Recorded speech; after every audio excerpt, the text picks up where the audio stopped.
Hello students, TSM की पाठशाला में आप सभी का स्वागत है। और आज हम करने वाले हैं लास्ट क्लास को कंटिन्यू। तो लास्ट क्लास में हमने क्या पढ़ा था और क्या पढ़ रहे थे, तो भाई यहाँ पर हम जैसा कि टॉपिक में देख रहे हैं class 11th relation and function, जो कि आपका चैप्टर नंबर 2 है, जिसमें अभी तक हम कहाँ पहुँच चुके हैं, पार्ट 3 पर, यानी पहले पार्ट 2 को फिनिश कर चुके हैं। अब भाई इन पार्ट 2 के अंदर था क्या, पहले उस बात को देख लेते हैं कि भाई हमने अभी तक क्या क्या चीज़ कवर कर चुके हैं और क्या कवर करने वाले हैं। तो भाई हमने सबसे पहले पार्ट 1 के अंदर हमने पढ़ा था कार्टेशियन प्रोडक्ट, जो कि रिलेशन एंड फंक्शन के लिए बहुत ही ज़्यादा इंपॉर्टेंट है, यानी इसका बिल्कुल बेसिक था। अब अगर बेसिक है तो भाई वो नॉलेज आनी चाहिए। अगर वीडियो नहीं देखी है तो ज़रूर देख लेना भाई, मज़ा आ जाएगा। ओके, तभी ये चीज़ें बिल्कुल ईजी लगने लग जाएगी। डन। उसके बाद नेक्स्ट पार्ट के अंदर हमने पढ़ा था रिलेशन के बारे में, यानी वही कार्टेशियन प्रोडक्ट की हेल्प से हमने रिलेशन को देखा। रिलेशन होता क्या है, कितने टाइप के रिलेशंस होते हैं और भाई वो किस तरह से परफॉर्म करता है, उस पर क्वेश्चंस कैसे बनते हैं, यानी क्वेश्चन भी हमने लास्ट क्लास में डिस्कस किए थे, जिससे रिलेशन का कॉन्सेप्ट बिल्कुल क्लियर हो चुका था। डन। तो भाई फिर से कहूँगा, अगर आपने पिछली वीडियोस नहीं देखी है तो ज़रूर देख लेना, आपके लिए बहुत ही ज़्यादा इंपॉर्टेंट होने वाली है। ओके, अब आते हैं नेक्स्ट, यानी कि आज की बारी।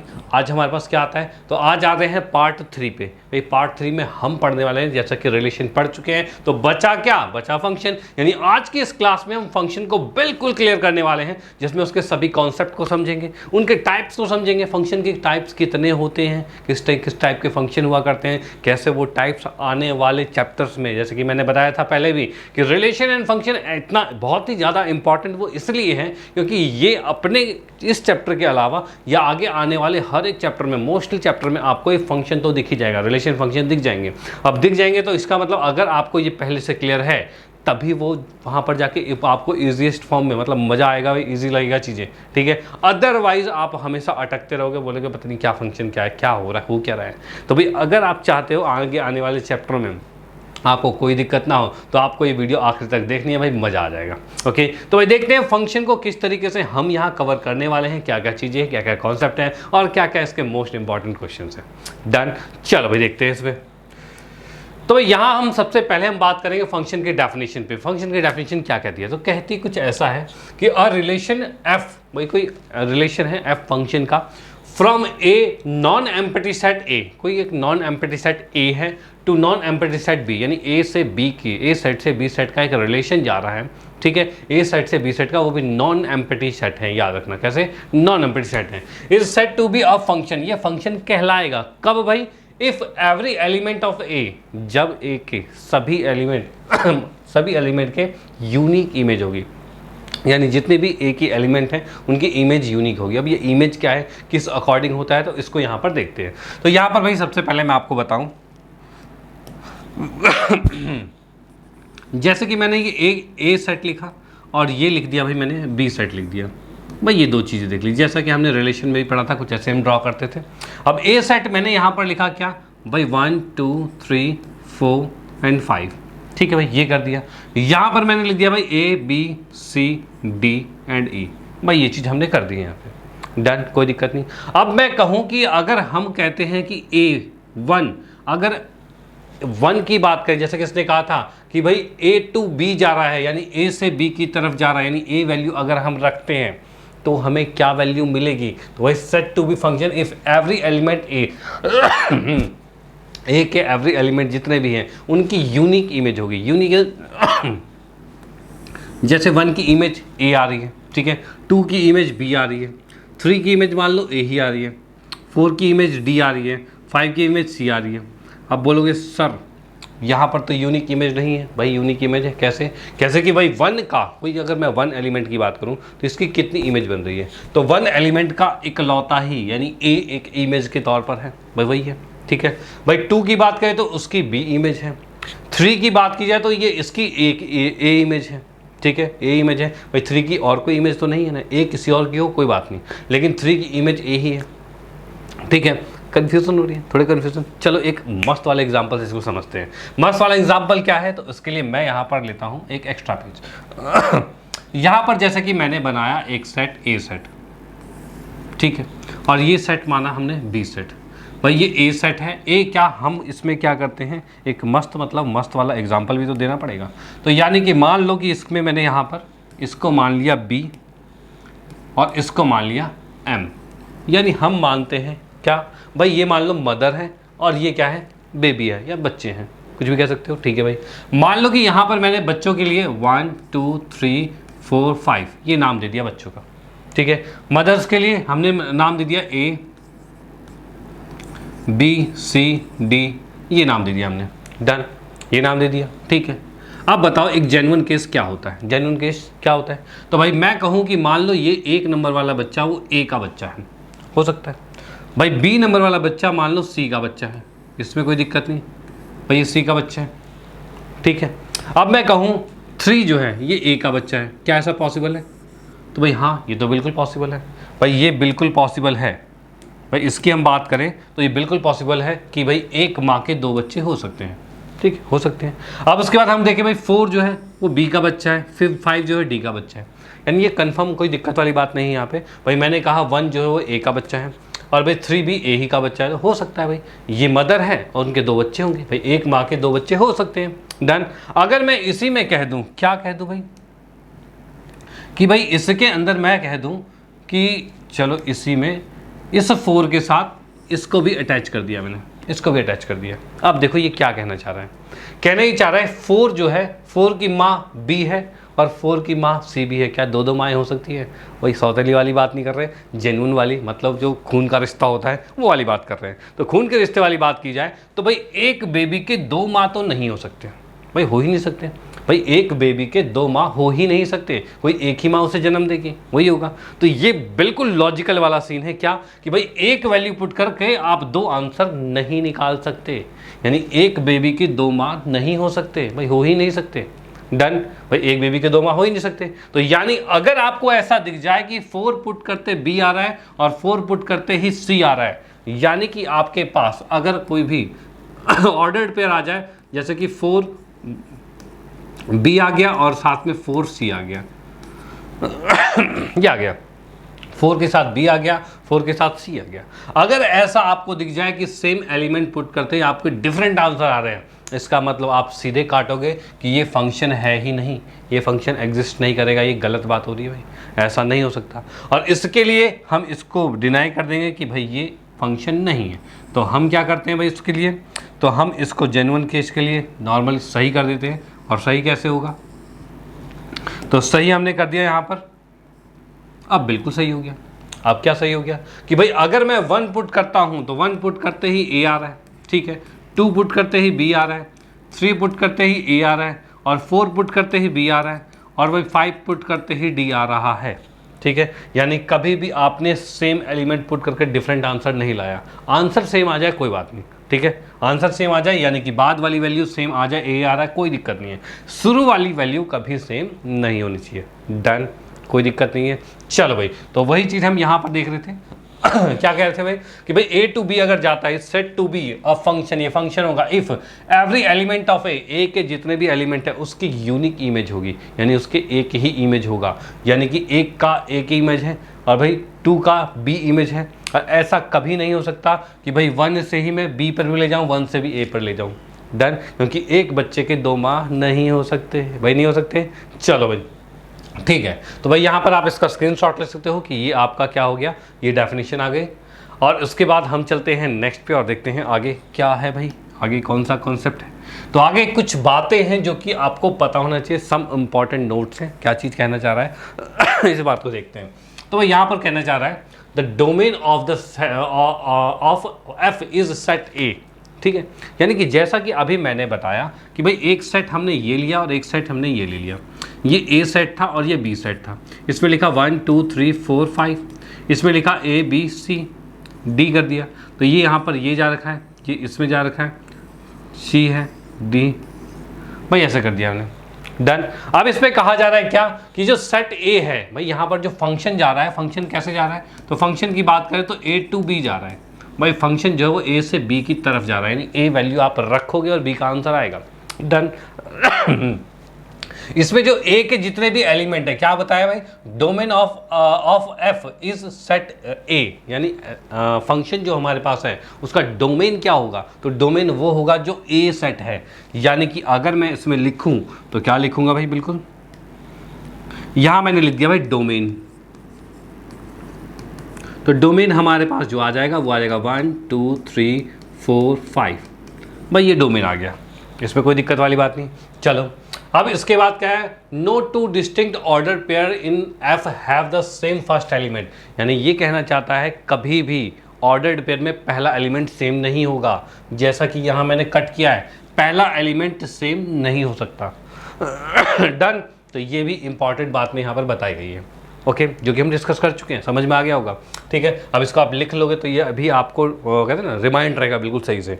अब उसका नेक्स्ट क्या बताया जा रहा है, every function is related relation but the converse is not true, यानी जितने भी फंक्शन होते हैं, जितने भी फंक्शन हैं वो रिलेशन होंगे।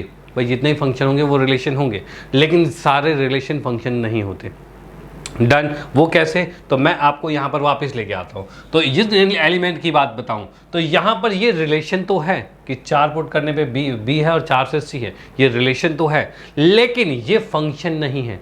फंक्शन के लिए क्या चाहिए, तो इनिशियल मतलब स्टार्टिंग वाले पॉइंट जो है वो सेम नहीं होंगे। अगर नहीं है तो वो फंक्शन भी कहला जाएगा, और अगर वो सेम हो गए तो वो रिलेशन हो सकता है लेकिन फंक्शन नहीं होगा। डन, कोई दिक्कत नहीं है। तो वही बात यहाँ पर बताई जा रही है। भाई क्या बताई जा रही है यहाँ पे कि भाई एवरी फंक्शन इज रिलेशन, जितने भी फंक्शन होते हैं वो रिलेशन होते हैं। यहाँ पे हम देखें ये सारे रिलेशन हैं कि 1a 2a 3c 4b 5d, ये फंक्शन है और रिलेशन भी है, दोनों ही चीज़ें हैं। लेकिन जब हम देखते हैं एक ही वैल्यू पर 2 अलग आंसर आ रहे हैं तो वहाँ पर फंक्शन गलत हो जाता है कि फंक्शन नहीं है लेकिन रिलेशन तो रहता है। ओके चलो, तो यहाँ हमने ये देख लिया। ओके अब चलते हैं नेक्स्ट पे। तो अगला वाला क्या कहता है, इफ एफ यानी फंक्शन की बात करें, F is a function from A to B. भाई एफ क्या है, एक फंक्शन है जो कि ए टू बी जा रहा है। चलो ठीक है, एक फंक्शन है, मान लो यही वाला है ए टू बी, ये फंक्शन दे रखा है। ओके चलो ठीक है, इसके अंदर बताया जा रहा है भाई A B belongs to F. A B की बात करें यानी इसके अंदर जो भी हमारे ऑर्डर्ड पेयर बन रहे हैं, ऑर्डर्ड पेयर क्या बन रहे हैं मैं लिख देता हूँ यहाँ पे। तो यहाँ ऑर्डर पेयर बन रहा है, 1 हमने पुट किया तो ए आया, ठीक है, 2 पर भी ए है, और 3 पर कितना है तो सी है, और 4 पर बी है, एंड 5 पे कितना है तो भाई डी है। ये हमारे ऑर्डर्ड पेयर टोटल बने हैं। भाई इतने ऑर्डर्ड पेयर हैं यहाँ पे। अब देखो क्या कह रहा है कि F is a function A to B जिसमें ए बी जो है बिलोंग कर रहा है एफ में, यानी ए बी जो भी नंबर्स आए हैं वो फंक्शन में बिलोंग कर रहा है। चलो भाई ठीक है, जिसमें की बात ये हो रही है F A equal to B. F A equal to B का मतलब ये है कि हम यहाँ पर देख रहे हैं कि एफ ए, यहाँ पर ए वैल्यू पुट करते हैं तब बी आंसर आता है। यानी कि हम इसी बात को लिख सकते हैं कि अगर मैं F1 लिखूं तो आंसर A आएगा, F2 लिखूं तो आंसर भी A आएगा, F3 पुट किया जाए तो आंसर C आएगा। इस तरह से फंक्शन चलेंगे। फॉर एग्जांपल एक और बताऊं, जैसे कि मैं आपको बता सकता हूं कि अगर फंक्शन मैंने लिखा हुआ है fx इक्वल टू में x² लिखा हुआ है, ठीक है, ये फंक्शन लिख रखा है। ओके अब यहाँ पर x की वैल्यू अगर मैं 1 रखता हूँ, अगर x की वैल्यू 1 रखे तो कितना होगा 1 रखते हैं 1 का स्क्वायर होगा, दैट इज ऑल्सो 1, यानी 1 रखा तो 1 ही आ गया। अगर मैं f की वैल्यू 2 रखता हूँ तो ये 2 का स्क्वायर आएगा यानी कि 4 आएगा, यानी आपने जब 2 रखा तो 4 आ गया, ये चीज़ है। अगर मैं f की वैल्यू कुछ और रखूँ, मान लो कि -2 रख देता हूँ, तब ये क्या आ रहा है तो -2 का स्क्वायर, ये ऑल्सो ये भी 4 आ रहा है, यानी हम कहेंगे -2 रखा तो भी 4 आ गया। तो हम यहाँ पर क्या देख पा रहे हैं, पहली वैल्यू ये जो हमारे पास ऑर्डर्ड पेयर है इसमें जो फर्स्ट वैल्यू है इसको हम यहाँ पर रख रहे हैं, वैल्यू पुट कर रहे हैं, और ये हमारे पास सेकंड वैल्यू आ रही है, यही बात है। तो वही चीज़ यहाँ पर की मैं बात करता हूँ कि यहाँ पर कहना चाह रहा है F A equal to B, यानी कि ए हम रखते हैं और बी आंसर आता है, ठीक है, यानी हम ये वैल्यू रख रहे हैं फंक्शन में और ये हमारे पास आंसर आ रहा है। और उसे क्या कहा जाता है, तो ये जो b के एलिमेंट जो आ रहे हैं हमारे, तो वो क्या है, b इज कॉल्ड इमेज, ये इसे इमेज कहा जाता है, याद रखना, इसे इमेज कहा जाता है। यानी कि हम यहाँ पर देख पा रहे हैं क्या कि इसके अंदर ये क्या है, ये इमेज है, ये भी क्या है, ये इमेज है, और ये भी इमेज है, ठीक है, यानी फर्स्ट वैल्यू जो हम रख रहे हैं उसे इमेज कहा जाता है। डन, ये तो उल्टा बोल दिया मैंने, ऐसा नहीं है, ऐसा नहीं है भाई, फर्स्ट वैल्यू को इमेज नहीं कहते, क्या कहते हैं भाई, फर्स्ट का नाम भी बताएंगे, पहले सेकंड की बात कर लें। फर्स्ट वैल्यू रखी थी, सेकंड वैल्यू हमारी आई है, तो सेकंड वैल्यू को हम इमेज कह रहे हैं भाई, थोड़ा सा उल्टा हो गया, कोई बात नहीं, हमने गलती सुधारी, कोई दिक्कत वाली बात नहीं है। तो यहाँ पर देखो सेकंड जो है वो इमेज आ रही है, भाई यही हो रहा है जो कि मैं यहाँ पर भी बता रहा था। क्या बता रहा था कि भाई इसके अंदर ये जो एलिमेंट आए, पहली वैल्यू मैंने रखी और ये आंसर आ रहा है, जो आंसर आता है बी इज कॉल्ड क्या है, इमेज, वो क्या होगा, इमेज होगा। डन, वही बात हमने यहाँ पर देख ली। नेक्स्ट में भी, नेक्स्ट की बात करते हैं, इसी में क्या है, of A under F function के अंदर, और उसके बाद बात हो रही है कि A is called pre image. A is called pre image मतलब यानी कि ये तो आपकी इमेज है, तो ये इमेज किसके है, 1 की इमेज ए है, 2 की इमेज ए है, तो 2 क्या है 2 क्या है, तो 2 जो है वो ए का प्री इमेज है। क्या है भाई, प्री इमेज। यानी कि इसमें हम देख पा रहे हैं लास्ट वाला जो था ये इमेज था, ये इमेज है, तो ये फर्स्ट वाला क्या है, तो इसे कहते हैं प्री इमेज कहते हैं, यानी इमेज के से पहले वाला ये प्री इमेज है। बात समझ में आ गई है भाई, बात समझ में आ गई है।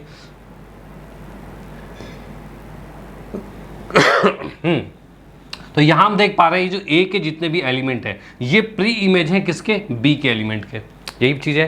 ये बात समझ में आ गई। तो भाई इमेज और प्री इमेज अगर आपके सामने कभी आए तो आप समझ जाना कि भाई हम एक वैल्यू डोमेन पुट करते हैं, उससे जो आंसर आता है वो उसकी इमेज होती है, और जो वैल्यू हमने पुट की थी उसे आंसर का प्री इमेज कहा जाता है। यानी ए जो 1 की इमेज जो है वो ए है और ए का प्री इमेज जो है वो 1 है। ये बात समझ में आ गई, ये वर्ड आपको बस पता होना चाहिए। नेक्स्ट पे आते हैं, इफ एफ, वही फंक्शन एफ है भाई, एफ फंक्शन के अंदर ए बिलोंग्स टू बी, ए जो है वो बी में बिलोंग कर रहा है, ठीक है। और उसके बाद कहा जा रहा है A is the domain and the B is the codomain of F, यानी यहाँ पर बात ये हो रही है ए जो है वो डोमेन है और बी जो है वो को डोमेन है, यानी मैं लिखूंगा यहाँ पर को डोमेन। तो को डोमेन की बात की जाए तो लास्ट के जितने भी चीज एलिमेंट है आप कहते हैं इसे को डोमेन कहा जाएगा, यानी कि हमारे पास ए बी सी डी ये क्या है, को डोमेन है, कोई दिक्कत वाली बात नहीं भाई, ये को डोमेन है। मान लो कि यहाँ पर ई भी लिखा हुआ था, मान लो एक और एलिमेंट हमने यहाँ पर बढ़ा दिया, इसका मतलब ये ई भी लिखा हुआ था, ठीक है। ई की बात अगर मैं करता हूँ यहाँ पर तो इसमें भाई को डोमेन में क्या आंसर आ रहा है, भाई को डोमेन क्या आया, तो को डोमेन में डी के बाद ई भी आया है, ठीक है भाई, यही होगा। अगर एक ई एक्स्ट्रा है जो खाली बचा हुआ है तब भी आप उसमें क्या लिखोगे, टोटल एलिमेंट्स को क्या कहोगे, को डोमेन कहोगे। डन। अब बात आती है किसकी, रेंज की। अब बात किसकी आएगी, रेंज की आएगी। तो रेंज क्या होता है तो रेंज की अगर मैं बात करता हूं तो भाई रेंज की बात की जाए तो रेंज वो होते हैं जो जो इमेज होते हैं। इमेज कौन कौन से हैं, A B C D image है, ई तो किसी की इमेज है ही नहीं, ई किसी की इमेज नहीं है, तो इसलिए ई को नहीं लिखेंगे, रेंज में सिर्फ आएगा A B C and D. Done, ये हमारे पास आ गया रेंज। वही रहेगा the range of the function is the set of images. भाई रेंज क्या है, इमेजेस की सेट्स हैं, जितने इमेज बने हैं उनके सेट को रेंज कहा जाता है, जो बच गया वो रेंज नहीं कहलाएगा। डन, कोई दिक्कत नहीं है। चलो भाई, तो इसका स्क्रीनशॉट ले लो, ये हमने इंपॉर्टेंट नोट कुछ पढ़ा है इसके बारे में। अब चलते हैं इसके आगे। हाँ, तो अब आते हैं हम टाइप ऑफ फंक्शन पे। ओके, तो भाई टाइप ऑफ फंक्शन की अगर हम बात करें तो जैसा कि हम देख रहे हैं कि कितने फंक्शन हमने लिए हैं यहाँ पे, तो यहाँ पर टोटल 14 फंक्शन हमने ले रखा है, जिसमें हमारे पास आइडेंटिटी फंक्शन है, कांस्टेंट फंक्शन है, पॉलिनोमियल है, मॉडुलस है, स्टेप और ग्रेटेस्ट इंटीजर है, ठीक है, स्मॉलेस्ट इंटीजर फंक्शन है, signum function, exponential function, logarithm, reciprocal, square root, cube root, ये सारी चीज़ें हमने ली हुई है। अब इसके फंक्शन कैसे होते हैं, किस तरह से वर्क करते हैं, क्या इसकी लिमिटेशंस होती है, किस तरह से इसका ग्राफिकली होता है, ये सारी चीज़ें हम डिस्कस करने वाले हैं, जो कि आपके आने वाले चैप्टर्स के लिए तो बहुत इंपॉर्टेंट है। ओके, तो सबसे पहले हम आते हैं इसमें यहाँ पर आइडेंटिटी फंक्शन पे। आइडेंटिटी फंक्शन होता क्या है, सबसे सिंपलेस्ट वाला आइडेंटिटी फंक्शन। अब वो कुछ क्या कहना चाहता है भाई, यहाँ कहना चाहता है कोई फंक्शन जो है वो x to x है, यानी x कोई सेट है, ठीक है, यानी कि x कुछ भी बिलोंग कर सकता है, x सेट है, ठीक है, और x to x जा रखा है। इज एन आइडेंटिटी फंक्शन कब होगा, जब तुम्हारा फंक्शन ऐसा कुछ होगा। ऐसा क्या फंक्शन है, f(x) = में x है, तो यानी कि मैं इसको यहाँ पर लिखूँ f(x) = में x लिख दिया, चलो भाई ठीक है, ये आ गया, ये एक फंक्शन हमारे पास है। जैसा कि नॉर्मली हम करते थे भाई y = में x करते थे, तो ये भी क्या है, तो ये एक तरह का y ही है जिसकी वैल्यू x आ रही है। अब इसका आंसर कैसे निकलेगा तो जैसे कि मैं यहाँ पर इसकी जगह 1 पुट करता हूँ तो ये क्या आ रहा है, ये 1 ही आएगा। अगर 2 पुट किया हमने तब ये 2 ही आएगा। 3 पुट किया तो 3 आ रहा है, यानी कि इसके अंदर जो ऑर्डर्ड पेयर आ रहे हैं, ऑर्डर्ड पेयर आ रहे हैं कि x की वैल्यू कुछ भी पुट कर रहा हूँ और ये जो वैल्यू आ रही है जो कि पूरे y की वैल्यू है, ठीक है, तो ये जो आपके पास आई है वो सेम है, यानी कि इसके ऑर्डर्ड पेयर जो है वो सेम वाले आ रहे हैं। 1 पुट किया तो 1 आंसर है, 2 पुट किया तो 2 आ रहे हैं, 3 किया तो 3 है, 4 किया तो 4 है। तो इस तरीके से चीज़ें ही चल रही हैं, यानी कि सेम टू सेम चल रहा है, ठीक है। अब सेम टू सेम चल रहा है, जो वैल्यू पुट करेंगे वही आंसर है, तो ये आपकी होती है आइडेंटिटी फंक्शन। इसके ग्राफ्स की बात की जाए तो इसमें मैं यहाँ पर कुछ इस तरीके से लिख सकता हूँ, जैसे कि मान लो ये 1 है, 2 है, 3 है, 4 है। इधर बात करें तो ये भी 1 है, 2 है, 3 है एंड 4 है। सेम इस साइड -1 है, -2 है, -3 है, और यहाँ पर ये -1 है, -2 है और -3 है, ठीक है, ये आ गया। अब 1 पुट किया तो 1 आंसर, मतलब यहाँ पर पॉइंट आ रहा है, 2 पे 2 मतलब यहाँ पर पॉइंट आ रहा है, 3 पे 3 मतलब यहाँ पर पॉइंट आ रहा है, -1 पे -1 यानी यहाँ पे आ रहा है, -2 पे -2 यहाँ पे आ रहा है, ठीक है। यहाँ पे मैंने एक लाइन खींची भाई, ये लाइनें कुछ खिंचती हुई जा रही है, यानी एक स्ट्रेट लाइन जाती है जो कि इसके ओरिजिन से होकर जा रही है। भाई ये ओरिजिन से होकर जा रही है, थोड़ा सा ऊपर चला गया,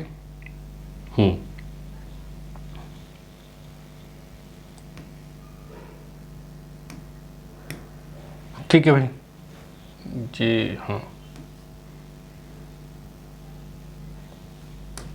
ठीक है। यहाँ पर ये चीज़ देख लो कि यहाँ पर ये जो पॉइंट्स आ रहे हैं वो ओरिजिन से होकर जाएंगे, ओरिजिन से होकर जा रहे हैं, इसका मतलब ये पॉइंट यहाँ पर आएंगे, थोड़ा सा ये ऊपर नीचे हो गया। एक्चुअली मैंने स्केल से पूरा स्ट्रेट नहीं खींचा है, आप ग्राफ में खींचोगे स्ट्रेट में तो आप यहाँ पर ग्राफिकली नॉर्मली सॉल्व कर सकते हो कि भाई आपने 1 रखा तो 1 ही आ रहा है, 2 रखा तो 2 ही आ रहा है, अब -1 रखा तो -1 आ रहा है। उसका जब ग्राफ बनाओगे तो इस सेंटर से होते हुए जाएगा, डन। और अगर सेम टू सेम वैल्यूज आ रही है तो उसे आइडेंटिटी फंक्शन कहा जाता है, कोई दिक्कत वाली बात नहीं, एवरीथिंग इज ओके।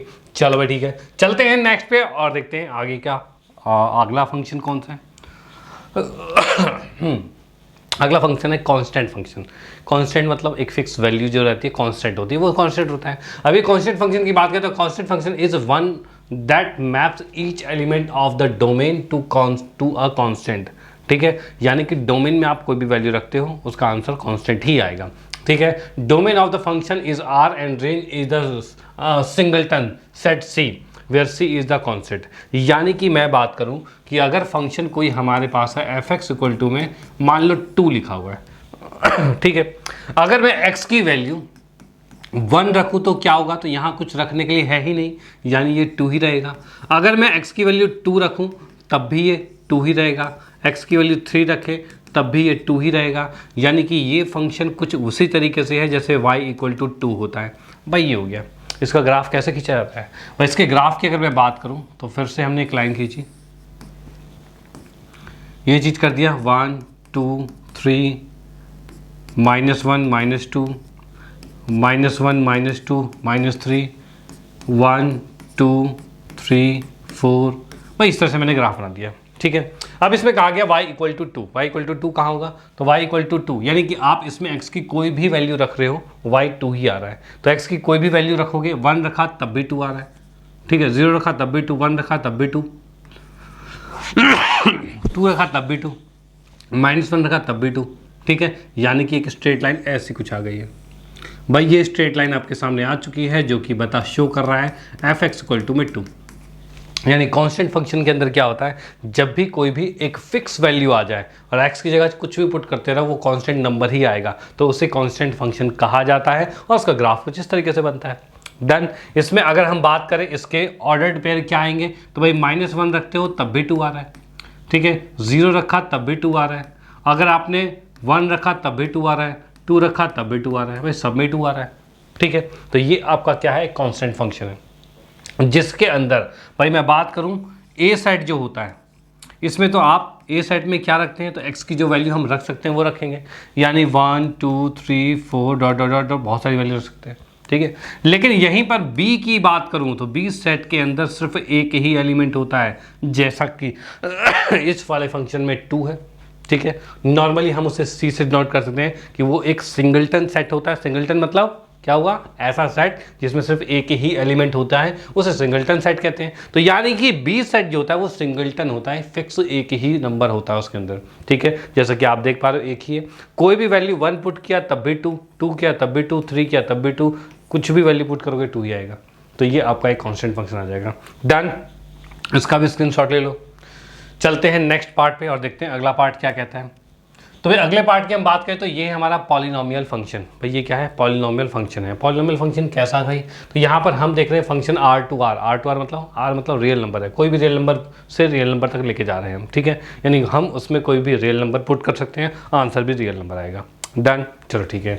अब यहाँ पर भाई फंक्शन जो होता है पॉलिनोमियल फंक्शन वो किस अकॉर्डिंग है, तो f(x) = में a0 a1x a2x स्क्वायर, इस तरह से बढ़ते जा रहा है, ठीक है, इस तरह से बढ़ते जा रहा है।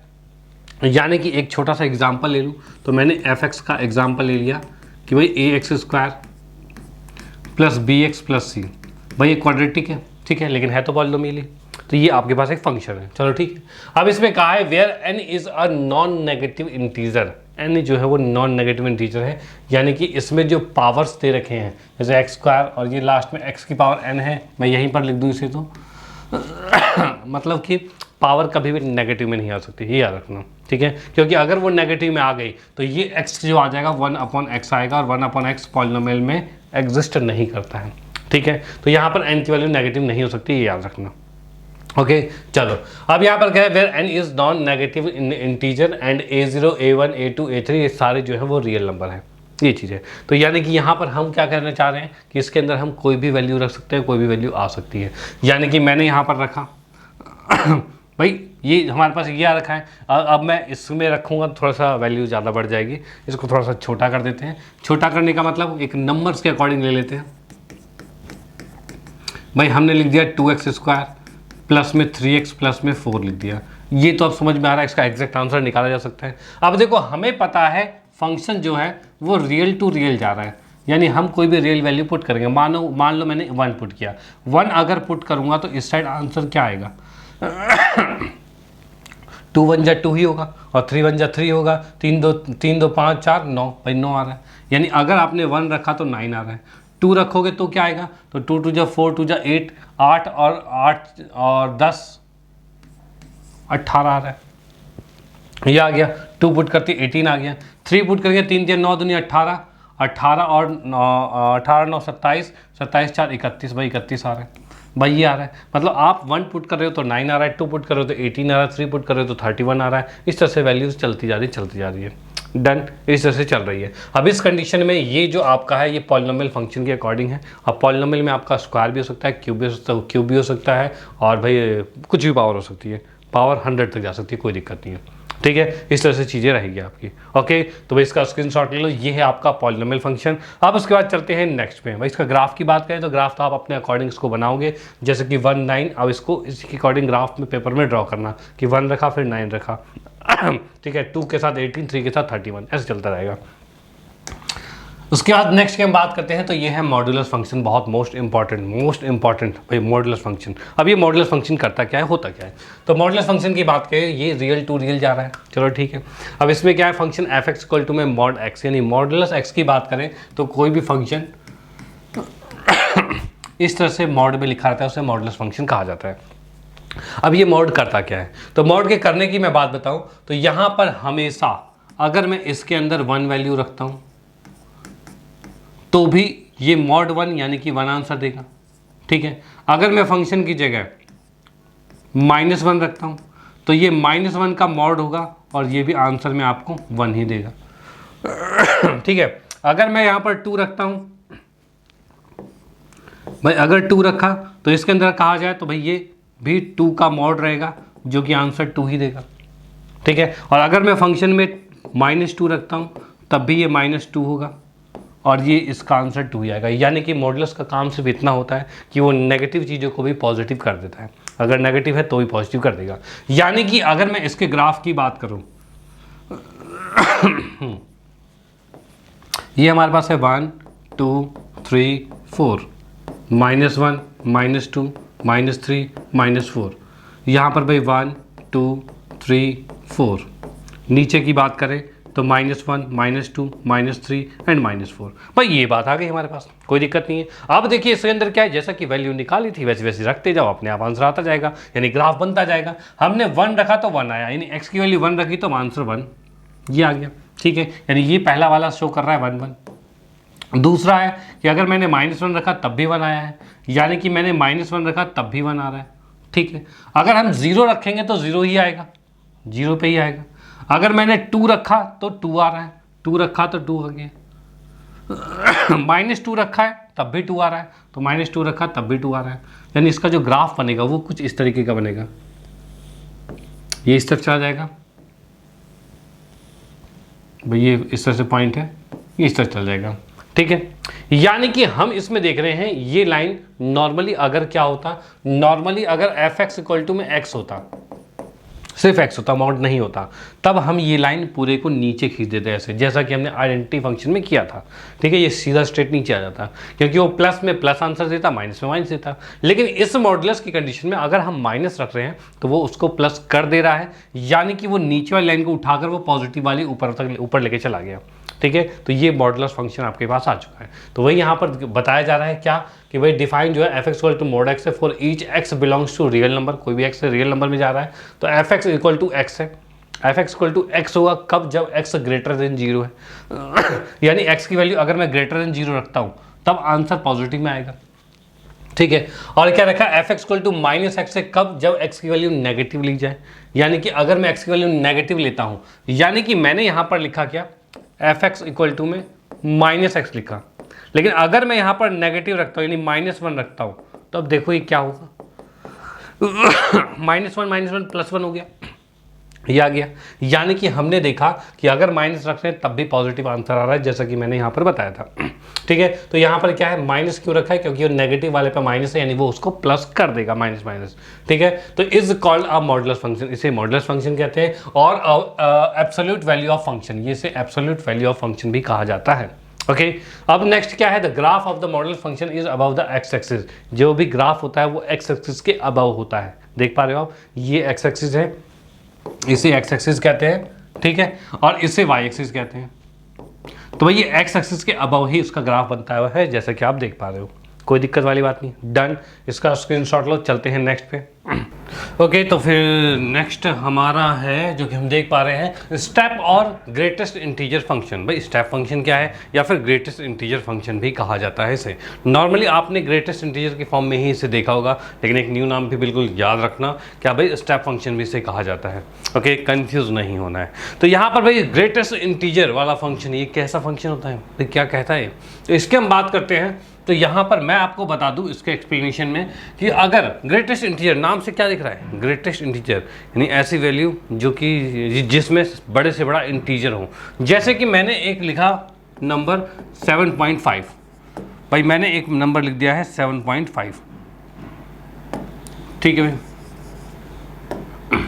यहाँ लिखा मैंने 7.5 लिख दिया, चलो भाई ठीक है 7.5 लिख दिया। अब आपसे कहा जाए भाई 7.5 तक की वैल्यू में सबसे बड़ा इंटीजर क्या होगा, तो भाई मैं कहूँ मैक्सिमम नंबर जो 7.5 है, इस तक की वैल्यू में सबसे बड़े से बड़ा इंटीजर क्या होगा। इंटीजर क्या होते हैं, इंटीजर का मतलब वो नंबर्स होते हैं जो कि दिख रहे हैं भाई 1 2 3 इस तरह से होते हैं, जो कंप्लीट नंबर्स होते हैं, या फिर माइनस में -1 -2 -3 ये बढ़ता जा रहा है। अब मैं कहूँ मेरे पास वैल्यू है 7.5, यहाँ तक की वैल्यू में सबसे बड़ा इंटीजर कौन सा होगा, तो सबसे बड़े इंटीजर की बात की जाए तो इस तक में भाई 7 होगा, भाई 7 सबसे बड़ा इंटीजर होगा।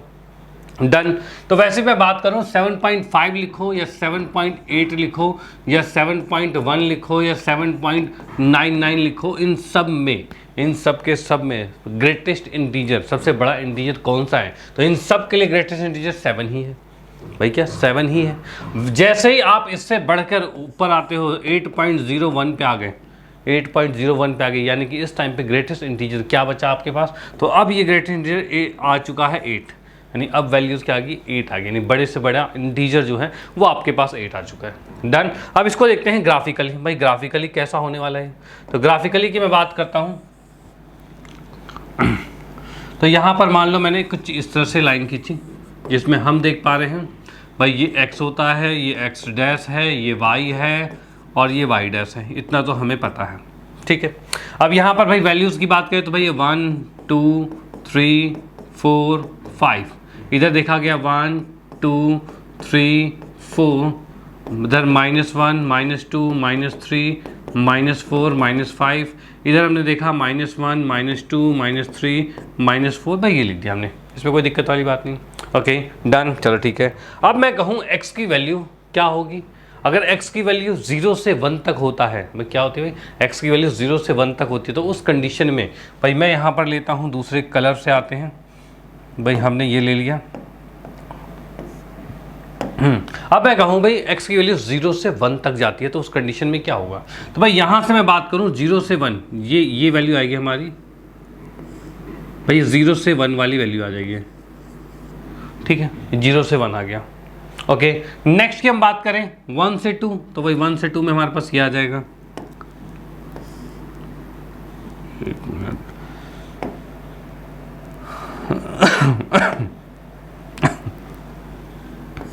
ये हमने देखो 0 से 1 में ये ले लिया, 1 से 2 में ये आ गया, 2 से 3 में ये आ गया, और 3 से 4 में ये आ गया। अब ये कहना क्या चाह रहा है भाई, कहना कुछ ऐसा चाह रहे हैं कि जैसे कि कोई फंक्शन हमारे पास है, क्या भाई, ग्रेटेस्ट इंटीजर फंक्शन, जिसको हम इस तरह के ब्रैकेट में रखते हैं, ठीक है। अगर मैं कहूँ मेरे पास x की वैल्यू कितनी आती है भाई, 0 से 1 के बीच में आए, यानी कि 0.7 लिख लिया मैंने, भाई ये आए, इनके बीच में कोई भी वैल्यू आई, उस कंडीशन में y क्या होगा, तो इस कंडीशन में जैसे ही आप इसको लिखोगे 0.7, ये अपने आप 0 हो जाएगा, क्योंकि इसमें ग्रेटेस्ट इंटीजर इसका क्या हो रहा है, तो 0 आ रहा है। तो आप देख पा रहे हो x की वैल्यू अगर 0 से 1 तक, 1 पे मैंने सर्कल खींचा है, सर्कल दो टाइप के होते हैं, एक अंदर फिल किया हुआ होता है, बिल्कुल भरा हुआ होता है, और एक खाली होता है। खाली और भरे का मतलब क्या है, तो बहुत पहले से ही पढ़ के आ चुके हैं कि भाई यहाँ पर अगर ये सर्कल ये खाली आपको दिख रहा है, यानी कि ये 4 इसमें इंक्लूडेड नहीं है, 3 इंक्लूडेड नहीं है, 2 नहीं है, 1 इंक्लूडेड नहीं है,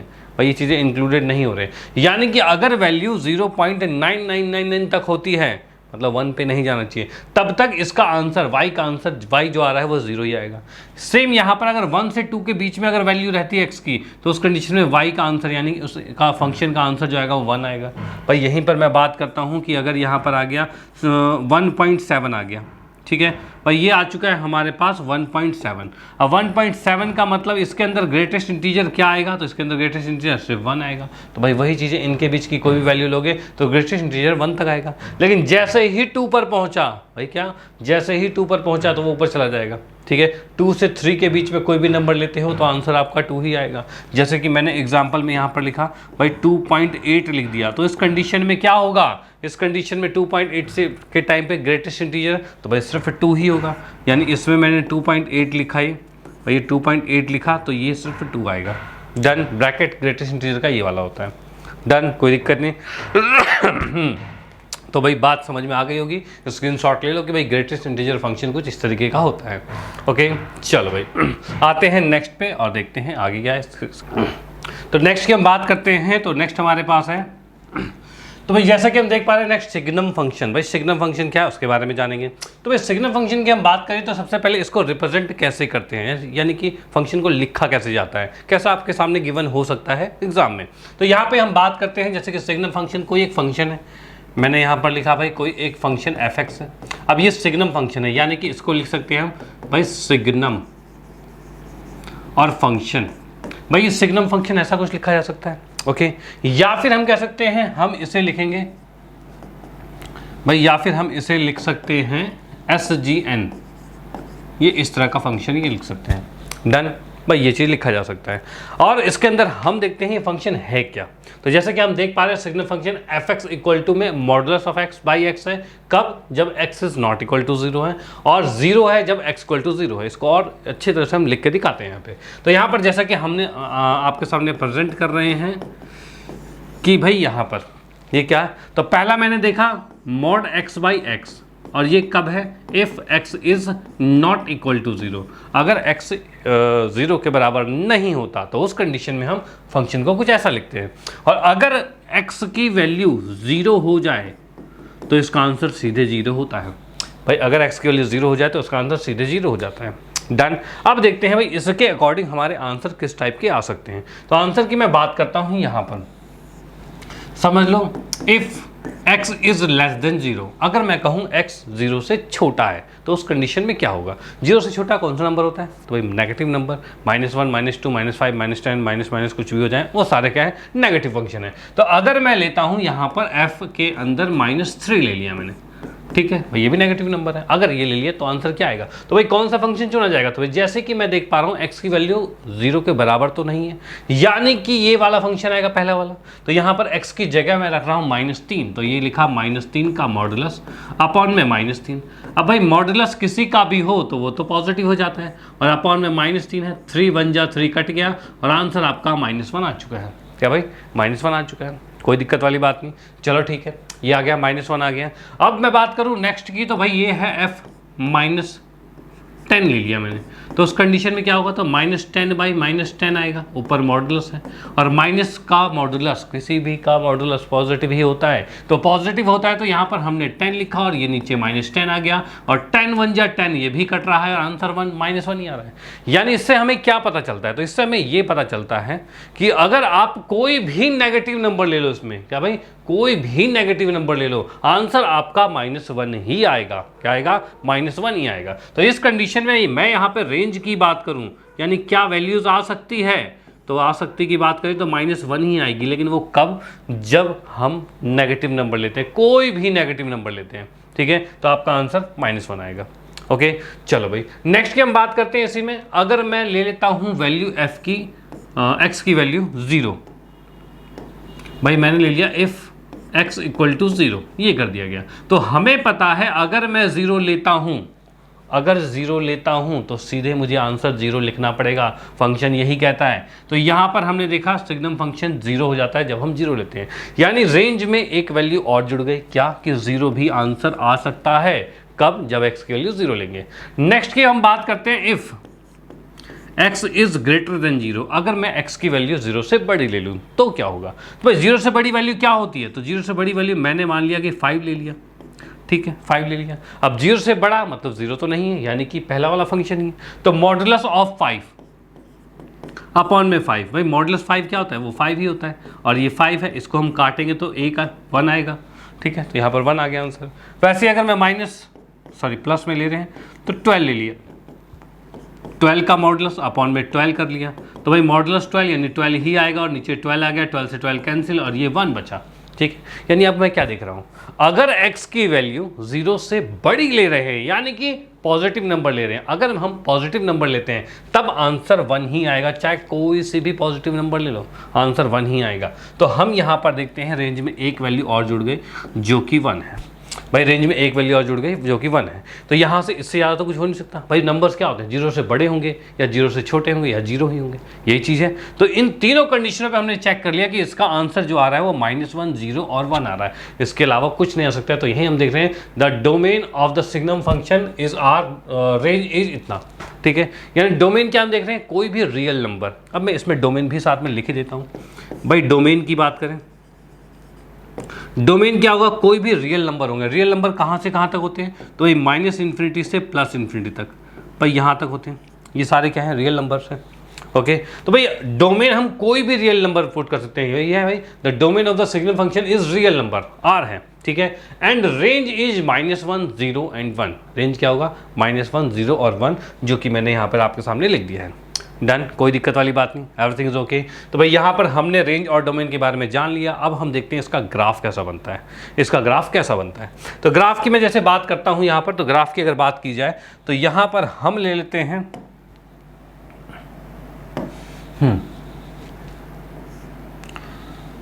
यहाँ पर हमने एक y एक्सिस और एक x एक्सिस, भाई ये चीज़ हमने ले लिया, इसमें कोई दिक्कत वाली बात नहीं, ठीक है।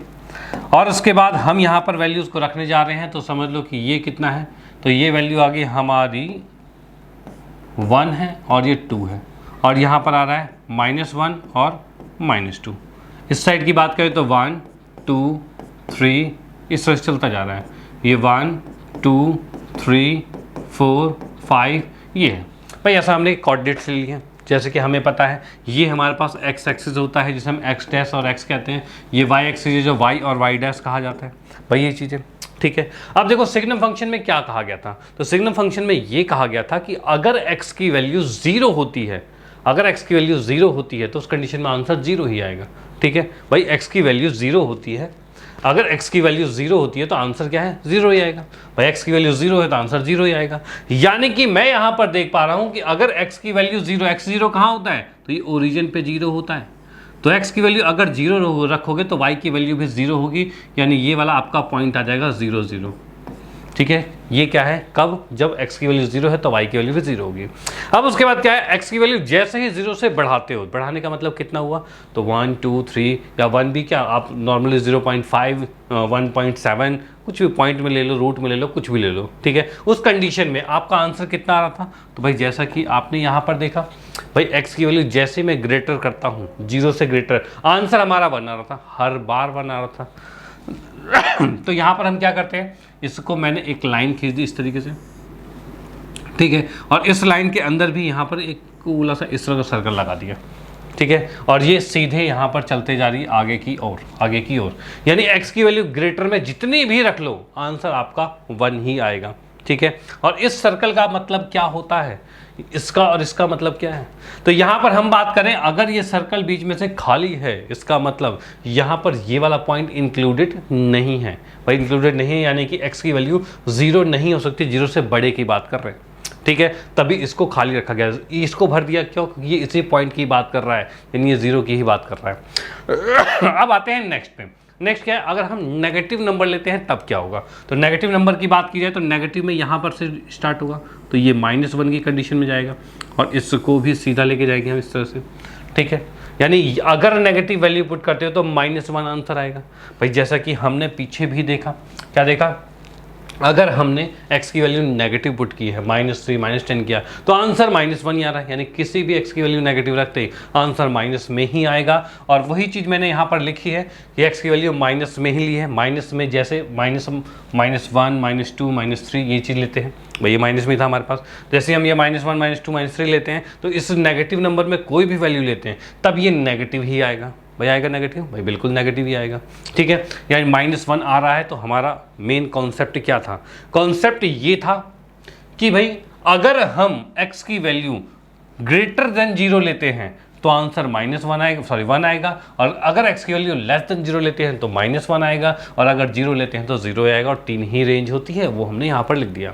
और ग्राफ इसका ये आ चुका है, आप पहले तो इसका स्क्रीनशॉट ले लीजिए, और उसके बाद नेक्स्ट की बात करते हैं, तो आप इसका स्क्रीनशॉट ले लीजिए, ये सिग्नम फंक्शन का, यानी मैं यहाँ लिख देता हूँ भाई ये क्या है, भाई सिग्नम फंक्शन का ये ग्राफ है। ठीक है, इसका स्क्रीनशॉट ले लो। चलते हैं नेक्स्ट पे और देखते हैं अगला ग्राफ क्या कहता है। अगले ग्राफ की बात करें तो अगला हमारे पास है एक्सपोनेंशियल फंक्शन। एक्सपोनेंशियल फंक्शन क्या होता है, एक्सपोनेंशियल फंक्शन की बात की जाए तो इसमें आपके पावर जो होगी, यानी जो पावर होगी वो वेरिएबल्स में होगा, यानी x में पावर आपको मिल जाएगा। यानी कि हम देख पा रहे हैं भाई क्या है, if a is a positive real number, a कोई पॉजिटिव रियल नंबर है।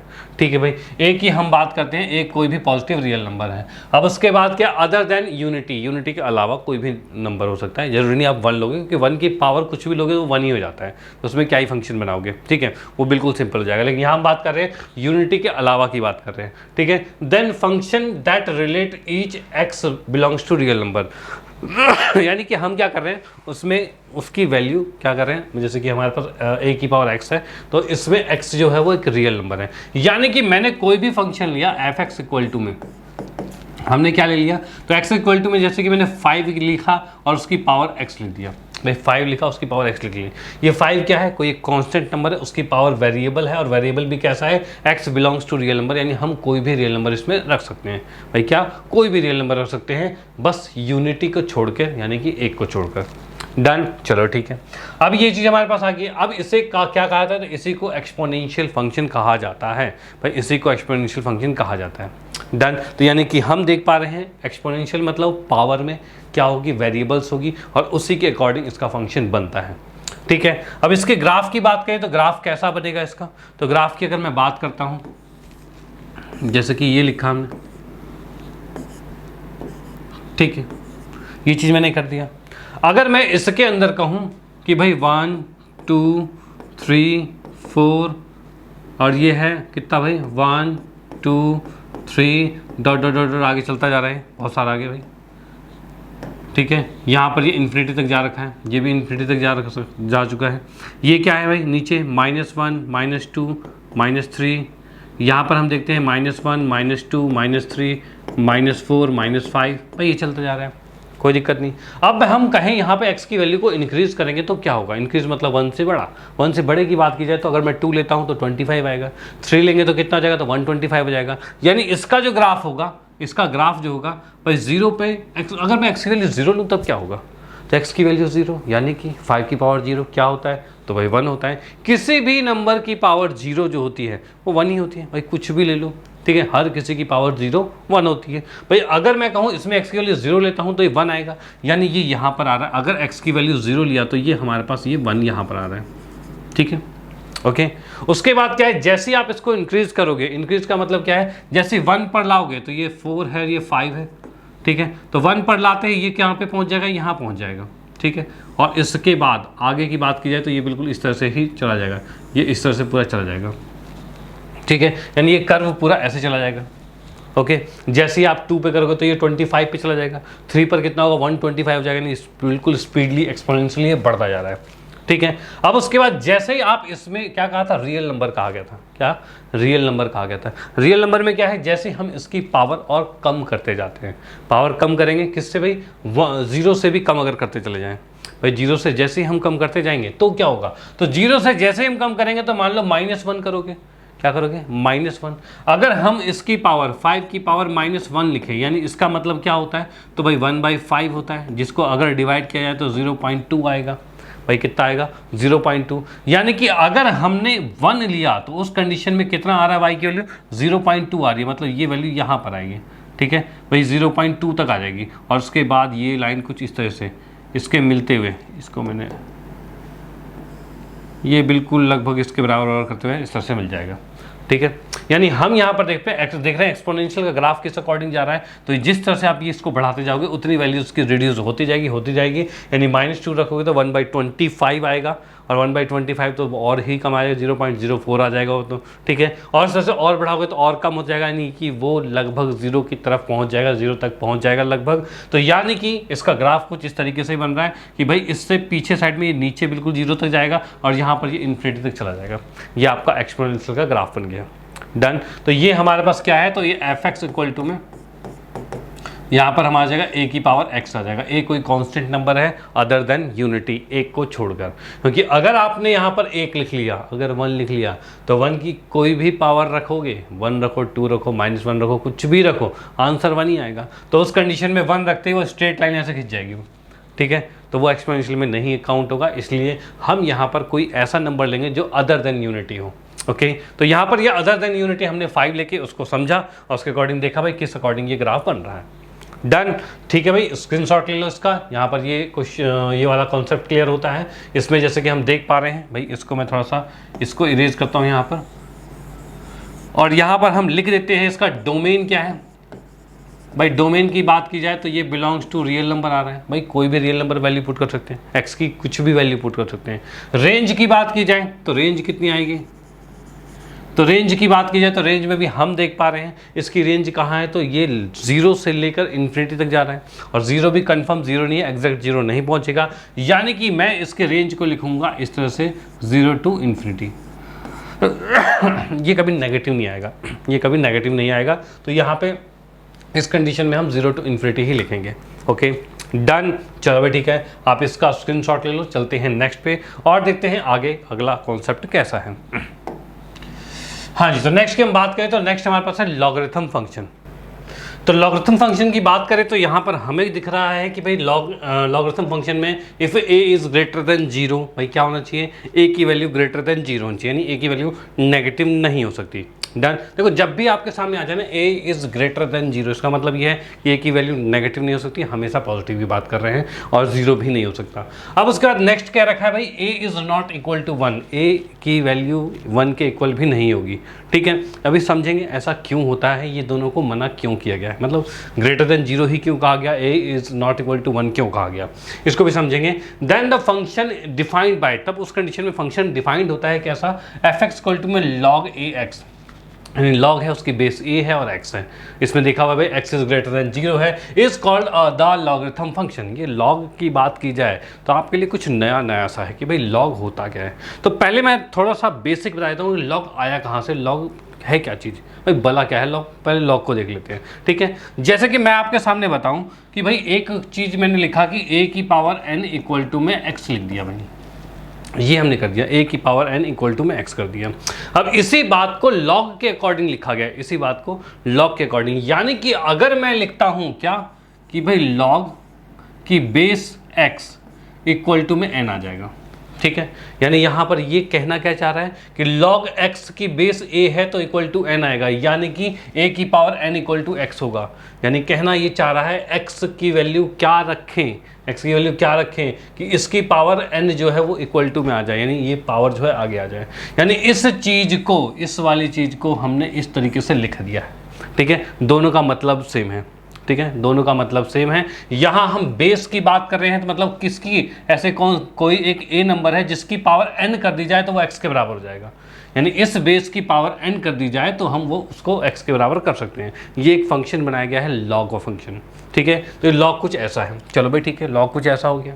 ओके, अब इसकी हम बात करते हैं कि ये इसमें जैसे कि कहा हुआ है a is always greater than 0, a हमेशा 0 से बड़ा ही क्यों होता है, क्यों होता है। तो भाई इसमें मैं बताऊं कि अगर मैं यहाँ पर a की वैल्यू 0 से छोटी ले लेता हूँ, यानी नेगेटिव ले लेता हूँ, और नेगेटिव कंडीशन में क्या होगा, तो नेगेटिव कंडीशन में यहाँ पर -1 ले लिया मैंने मान लो, और उसकी पावर अगर मैं लिख देता हूँ हाफ, 1/2 लिख देता हूँ। ठीक है भाई, n की वैल्यू कोई भी पावर मैंने 1/2 लिख दी, क्या ये वैल्यू एग्जिस्ट भी करता है, नहीं करता भाई। ये क्या है, अंडर रूट में -1 ये आ रहा है, अंडर रूट में -1 ये कोई रियल नंबर नहीं होता, ये कॉम्प्लेक्स इमेजिनरी नंबर है, इमेजिन किया जाता है बस, रियल में होता नहीं है। तो ये आपका गलत हो गया।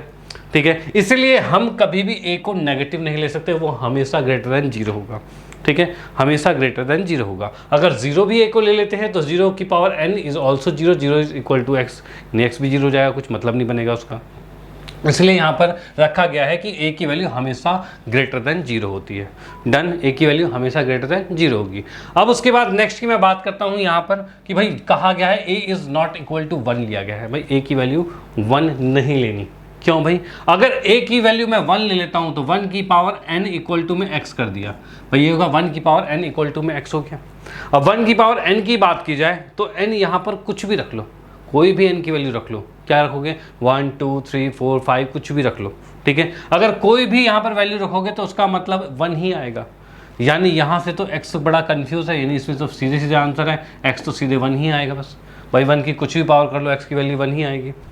ठीक है भाई, x की वैल्यू 1 ही आएगी, कुछ भी कर लो। तो यहाँ पर क्या हो रहा है कि 1 के ऊपर ये n जो है, अगर मुझे n फाइंड करना है, जैसे कि log x equal to n, मुझे n बताना है कितना होगा n, तो n तो नहीं निकाल पा रहे। n अगर 5 रखोगे तब भी x की वैल्यू 1 ही है, n अगर 10 रखोगे तब भी x की वैल्यू 1 ही है, तो सब कुछ सेम हो रहा है। ठीक है, इस कंडीशन में क्या किया गया है, यहाँ पर a की वैल्यू 1 भी नहीं लेगी, क्योंकि ये भी आपका एग्जिस्ट नहीं कर पा रहा सही से। ठीक है, चलो भाई, तो यहाँ पर मैंने बात कर ली फंक्शन के बारे में, तो जो कि फंक्शन हमारे पास log x फंक्शन है, जिसको कि मैं फंक्शन के अकॉर्डिंग लिखूँ तो ऐसे लिखा जाएगा f(x) इक्वल टू में log ax, ये हमारा पास हो गया। और ये आया कहाँ से, तो ये यहाँ से आया है। ठीक है, इतनी बात समझ में आ गई। चलो भाई ठीक है, अब इसके बाद इसके ग्राफ की बात करें, ग्राफ कैसा बनेगा। तो ग्राफ की अगर मैं बात करूँ, जैसे कि एक फंक्शन हमारे पास था इससे पहले वाला फंक्शन, इससे पहले जो हमने पढ़ा था, ठीक है, एक्सपोनेंशियल फंक्शन के बारे में बात की थी, तो वो a की पावर x था। ठीक है, उसका ग्राफ हमने बनाया था, तो उसका ग्राफ कुछ ऐसा बना था भाई, ऐसा कुछ ग्राफ बना था भाई, देख सकते हैं पीछे वाला, पीछे हमने ये बना रखा भाई, थोड़ा सा एक एक पॉइंट लेके किया था, इसलिए थोड़ा सा टेढ़ा टेढ़ा सा है, लेकिन अदरवाइज ये इस तरह से ही है पूरा। ठीक है, तो ये हमारे पास क्या आ रहा है, तो ये a की पावर x का फंक्शन था। ठीक है, अब यहाँ पर क्या है, a की पावर n है इक्वल टू में x आ गया, यानी जस्ट इसका अपोजिट कंडीशन में चल रहा है। तो उस कंडीशन में क्या होगा, तो यहाँ से हम देखेंगे इसी की एक मिरर इमेज जैसी आ जाएगी। कैसी भाई, मिरर इमेज जैसी आ जाएगी। अब मिरर इमेज जैसी कैसे आएगी, तो यहाँ से मैं लिखना चाहूँ भाई इसके अंदर, तो यहाँ पर भाई आ जाएगा हमारे पास, एक मिनट,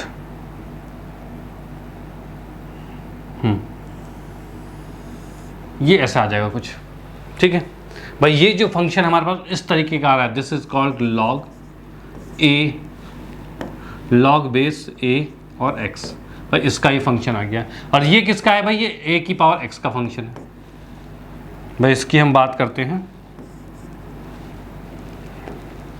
तो ये ए की पावर एक्स का फंक्शन है, ठीक है। ये अपर जो है ए की पावर एक्स का है, नीचे जो है लॉग बेस ए की ए एक्स है, ठीक है। यानी लॉग एक्स की बात की जाए तो इसका ग्राफ ये आ जाएगा, ठीक है। इसका ग्राफ ये आ जाएगा। ये हमने यहाँ पर समझ लिया है कि भाई फंक्शन हमारे पास ये है, तो उस अकॉर्डिंग में ग्राफ कुछ ऐसा बनेगा।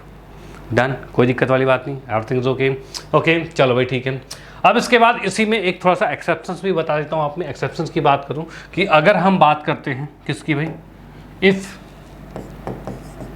ए इज़ कितना है भाई, ग्रेटर देन 0 और लेस देन 1, ये आ जाए भाई, एक से छोटा है और 0 से बड़ा है, ठीक है। एक से छोटा है और 0 से बड़ा है, तो उस कंडीशन में जैसा कि मैं कह रहा था ए की पावर n इक्वल टू में x था, तो यहाँ से मैं कह रहा हूँ कि भाई ए की वैल्यू क्या हो रही है, एक से छोटी है, मतलब मान लो 1/2 आ गई, ये ले लिया मैंने। अगर इसकी पावर जब आप बढ़ाओगे, इसकी पावर आप बढ़ाओगे, ठीक है, अगर इसकी पावर 1 रखोगे तो हाफ ही रहेगा, इसकी पावर 2 रखोगे तो कितना हो जाएगा, ये 1/4 हो जाएगा, ठीक है। यानी कि जैसे ही पावर बढ़ाओगे वैल्यू उसकी डिक्रीज होती जाएगी, डिक्रीज हो रही है। तो भाई इस कंडीशन में यहाँ पर जो ग्राफ बनेगा वो ग्राफ कैसा बनेगा, तो ग्राफ कुछ ऐसा बनेगा भाई, ऐसा ग्राफ बन जाएगा। ये भी आपका है किसका, लॉग की बेस ए एक्स का ही आपका ग्राफ है, ठीक है। लेकिन ये कब है, जब क्या है, इफ़ ए जो है ग्रेटर देन 0 और लेस देन एक्स है, भाई ग्रेटर देन 0 और लेस देन एक्स है, ये कंडीशन में है। और जो इससे पहले वाली चीज़ हमने की है, यानी कि इसकी बात कर रहे हैं, ये जो हमारे पास कब आ रहा है, तो ये है भाई इफ़, इसके लिए मैं यहाँ पर लिख देता हूँ ए जो है ग्रेटर देन 1 है और लेस देन इन्फिनिटी, मैं इन्फिनिटी तक पूरा जा रखा है, पॉजिटिव इन्फिनिटी तक जा रखा है, ठीक है। उस कंडीशन में ये वाला आपका ग्राफ है, कब, एक से बड़ा और इन्फिनिटी से कम, यानी इन्फिनिटी मान लो, ठीक है, वो है। और ये किसका है, लॉग ए एक्स हो गया, एक से बड़ी वाली। और एक से छोटे की बात करें तो यहाँ पर हमने देख लिया कि भाई 0 और 1, अरे यार ये तो मैंने x लिख दिया, x नहीं लिखना था, x नहीं लिखना है, यहाँ पर 1 की बात कर रहे हैं हम, 0 से 1 की बात कर रहे थे, ठीक है। 0 से 1 के बीच में हम करते हैं तो उस कंडीशन में क्या हो जाएगा, ये वैल्यू आपके सामने आ जाएगी। डन, कोई दिक्कत नहीं। स्क्रीनशॉट लो इसका भाई, ये भी लॉगरिथम का हमने कॉन्सेप्ट को क्लियर कर लिया है। और इसके बाद हम बात करें, इसको भी स्क्रीनशॉट ले लो। अब चलते हैं नेक्स्ट पे और देखते हैं अगला कॉन्सेप्ट क्या है। तो अगला हमारे पास दिख रहा है भाई रेसिप्रोकल फंक्शन। भाई रेसिप्रोकल फंक्शन है क्या, ठीक है। तो रेसिप्रोकल फंक्शन की बात करें तो the function defined by R R, ये -0, इसका मतलब क्या हो गया भाई, ये लिखा हुआ है r माइनस में 0, यानी r क्या है, रियल नंबर का सेट है, उसमें से 0 को माइनस कर दिया, यानी कि r की वैल्यू यहाँ पर 0 नहीं रख सकते, ठीक है। यानी इसमें हम जो इनिशियली जो पहला वाला सेट है, यानी जो डोमेन है, जो डोमेन की बात कर रहा हूँ मैं, इसमें क्या है, इसमें 0 नहीं होगा। डोमेन की बात करें तो ये बिलोंग कर रहा है ऑल रियल नंबर एक्सेप्ट 0 को छोड़कर, ठीक है। 0 को छोड़कर सारी वैल्यू डोमेन की हो सकती है। और रेंज की बात करें तो रेंज ऑल रियल नंबर है, सारे रियल नंबर है, ठीक है। इसका कहने का मतलब ये है, माइनस में 0 है, मतलब डोमेन में 0 नहीं आ सकता, यानी आप 0x की वैल्यू नहीं पुट कर सकते। भाई आंसर 0 आ सकता है, कुछ भी आ सकता है, कोई दिक्कत नहीं, लेकिन आप 0 पुट नहीं कर सकते। डन, अब इसको भी जानेंगे क्यों नहीं पुट कर सकते, ऐसा क्या हो गया, क्या दुश्मनी हो गई 0 से, भाई हर चीज़ को समझेंगे, टेंशन ना लो भाई। अरे ठीक है, हाँ जी। तो यहाँ की हम बात कर रहे हैं तो हमारे पास फंक्शन कुछ कैसा है भाई, रेसिप्रोकल मतलब यानी कि 1/x की बात कर रहे हैं भाई, 1/x की हम बात कर रहे हैं। रेसिप्रोकल फंक्शन क्या है, फंक्शन हमारे पास 1/x है, जो is called the reciprocal function, reciprocal function होता है। अब इसमें जैसा कि मुझे बताया गया भाई, आपको भी दिखाया गया, डोमेन में x की वैल्यू 0 नहीं रखते, क्या दुश्मनी है 0 से। जैसे कि मैंने अगर 0 रखा यहाँ पर, अगर मैंने यहाँ पर 0 रखा तो यानी कि 1/0 आ गया, यानी अब क्या करें, 1/0 क्या होता है, तो भाई नॉट डिफाइन, 1/0 कोई डिफाइन होता ही नहीं है भाई, नहीं डिफाइन किया, यानी इसको हम डिवाइड ही नहीं कर सकते। अगर मान लो गलती से आपने ठान ली भाई डिवाइड कर लेते हैं, तो चलो करके देख लेते हैं। 1 लिखा, 0 से डिवाइड करेंगे तो 0 1 जा 0, अरे नहीं आया, चलो थोड़ी वैल्यू बढ़ा लेते हैं, 0 10 जा 0, 0 को 99 से कर देते हैं तब भी 0, अरे 0 को किसी से भी मल्टीप्लाई करोगे 1 तक तो पहुंच ही नहीं पाएगा, वो 0 रहेगा, तो यहाँ रिमाइंडर 1 ही बच जाएगा, हर बार यही होगा, ठीक है, चाहे जितनी बड़ी रख लो, यानी कि आप इसे डिवाइड कर ही नहीं पा रहे, और नहीं कर पा रहे मतलब ये नंबर गलत हो गया। गलत क्या? अनंत हो गया, इन्फिनिटी हो गया। तो यानी कि ये चीज़ जो है इन्फिनिटी है, इन्फिनिटी यानी एग्जिस्ट नहीं कर रहा, इसका मतलब हम जीरो नहीं रख सकते। डन। इसके अलावा कोई भी वैल्यू रखो, सब पे कुछ ना कुछ आंसर आएगा ही आएगा। ओके चलो ठीक है, तो यहाँ पर भाई मैंने इसको इरेज किया यहाँ पे। हाँ जी, तो यहाँ पर इरेज करने के बाद फंक्शन देख पा रहे हैं 1/x आ चुका है। f(x) = 1/x is the reciprocal function.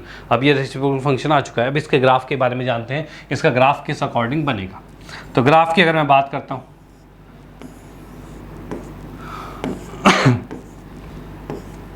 मान लो ये 0 है, ये हमने 1 ले लिया, ये 2 ले लिया, इधर क्या होगा -1 होगा, इधर -2 हो गया, इधर 1 हो गया, इधर 2 हो गया, इधर -1 हो गया, इधर -2 हो गया, मान लो ऐसा कुछ हो गया। डन। अगर मैं x की वैल्यू यहाँ पर 1 पुट करता हूँ, क्या हो रहा है भाई, x की वैल्यू को 1 पुट कर लेते हैं। अच्छा क्या करते हैं, थोड़ा सा और छोटा छोटा कर लेते हैं भाई। ये 1 कर दिया हमने, ठीक है, इसको 2 ले लिया, ये 3 हो गया और यहाँ 4 हो गया। थोड़ी सी ज़्यादा वैल्यूज़ आ जाएगी तो थोड़ा सा ईजी हो जाएगा कॉन्सेप्ट को समझने में।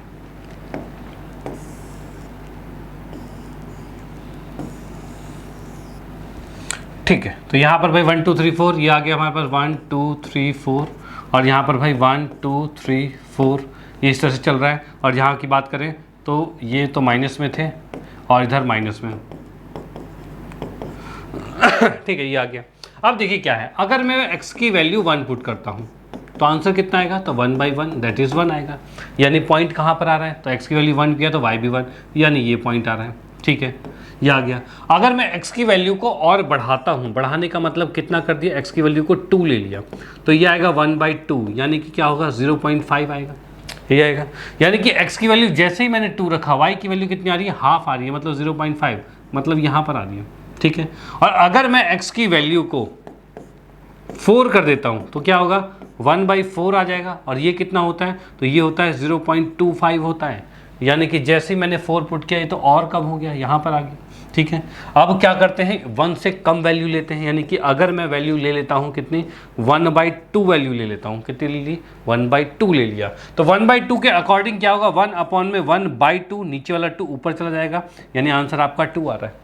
यानी अगर हमने वैल्यू ली हाफ तो आंसर 2 आ रहा है। अगर मैं वैल्यू ले लूँ कितनी भाई, 1/4 वैल्यू ले लूँ, तो ये कितना आएगा, 1/4 आएगा भाई, नीचे 1/4 आएगा, और ये 4 ऊपर की तरफ जाता है, तो ये 4 ऊपर जाएगा तो कुछ ऐसा हो जाएगा, यानी ये 4 आंसर आ रहा है। ठीक है, यानी कि अगर मैं 0.25 के पास जाऊँ तो यहाँ पर ये भाई ये पॉइंट यहाँ पर आ रहा है भाई, ये आ गया। यानी कि अब जो ग्राफ बन रहा है वो हमारा कुछ इस तरीके का बन रहा है। ठीक है, ये ग्राफ बन रहा है भाई, कैसा बन रहा है, इस तरीके का ग्राफ बन रहा है। यानी कि भाई हम बात करें तो इसके अंदर ग्राफ किस तरीके का हो गया, तो ये कुछ इस तरीके का ग्राफ ऐसा बन जाएगा। ये किसका ग्राफ है, ये ग्राफ है आपका f(x) = में 1/x का। ठीक है, f(x) = में 1/x का, इस तरह का ग्राफ आपका दिख जाएगा।